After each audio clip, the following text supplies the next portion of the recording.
Assalamualaikum teman-teman, selamat datang di vlog aku.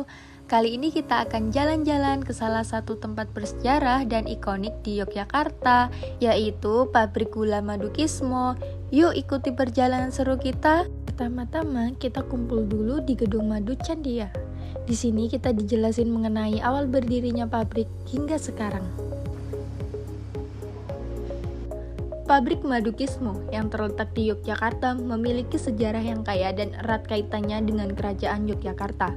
Didirikan pada tahun 1955, pabrik ini merupakan bagian dari upaya Sultan Hamengkubuwono ke-9 untuk memperkuat perekonomian daerah dan memanfaatkan potensi sumber daya. Madu Kismo dikenal sebagai salah satu pabrik tertua yang terus memproduksi gula dan etanol hingga saat ini.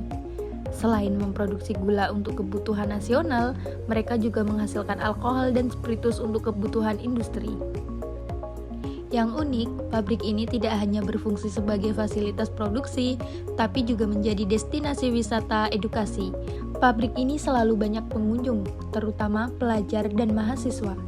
Datang ke sini untuk melihat langsung proses pembuatan gula dan alkohol, serta mempelajari sejarah industri perkebunan di Indonesia.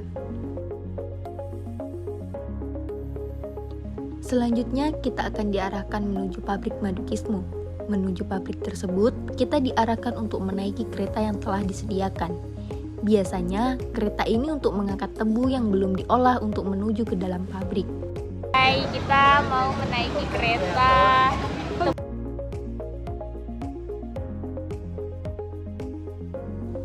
Kereta ini memang jalannya pelan, karena memang dikhususkan untuk mengangkut tebu dan mengangkut para pengunjung dari Gedung Madu Candia menuju ke pabrik pembuatan.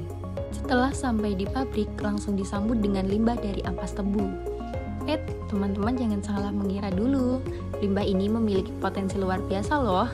Bukan hanya dibuang, ampas ini bisa diolah menjadi 3 produk bermanfaat.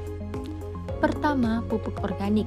Ampas tebu diproses menjadi kompos yang kaya nutrisi, mampu meningkatkan kesuburan tanah dan mendukung pertumbuhan tanaman. Kedua, tenaga listrik. Melalui proses pembakaran, ampas tebu menjadi sumber energi terbarukan yang ramah lingkungan. Ketiga, bata ringan. Ampas tebu diolah bersama bahan lain untuk menciptakan bata dengan daya isolasi tinggi dan bobot yang ringan. Ideal untuk pembangunan rumah ramah lingkungan.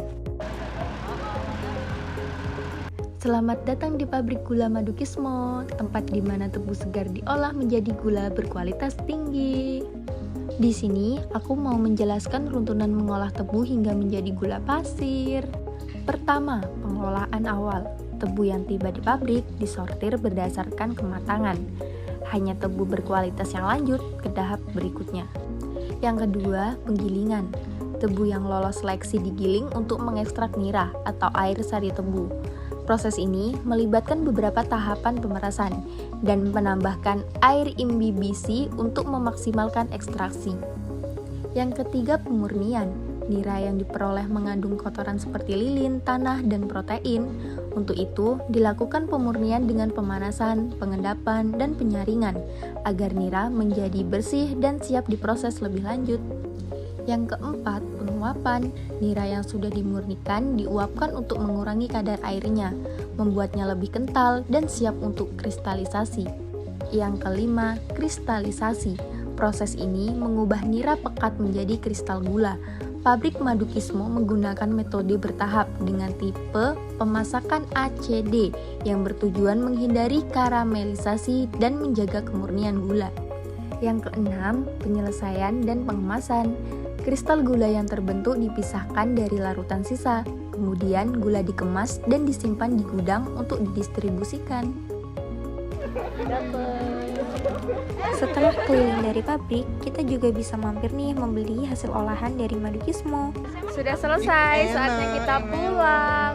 Oke, kita finish ya. Kita kunjungannya udah finish, jadi kita Pulang, udah dapat guys. oleh-oleh